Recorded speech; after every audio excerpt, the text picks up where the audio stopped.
toute autre chose, la maladie du foie gras, Théo, qui a enfin un traitement. Elle se caractérise par l'accumulation de graisse dans le foie et touche entre 20 et 30% de la population. Et si aujourd'hui la prise en charge repose surtout sur une perte de poids, une molécule validée aux États-Unis doit bientôt arriver en France.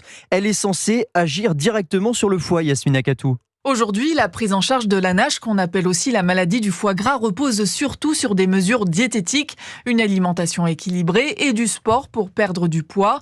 Les patients touchés par la maladie et atteints de diabète peuvent bénéficier d'un antidiabétique type Ozempic, mais pour les autres malades, aucun médicament n'est proposé. L'arrivée prochaine en France du resmétiron réjouit Laurent Serfati, professeur de gastro-entérologie au CHU de Strasbourg. C'est la première molécule qui aura vraiment un effet spécifique sur le foie. Donc là, on ne parle pas d'un médicament antidiabétique. C'est un médicament qui agit directement sur le foie, sur des récepteurs. Ils vont induire une augmentation du métabolisme du foie qui fait que la graisse va diminuer et que l'inflammation et la fibrose vont diminuer. Lors des essais cliniques, le resmétiron a permis d'éliminer la graisse chez 30% des patients. Le traitement était par ailleurs bien toléré.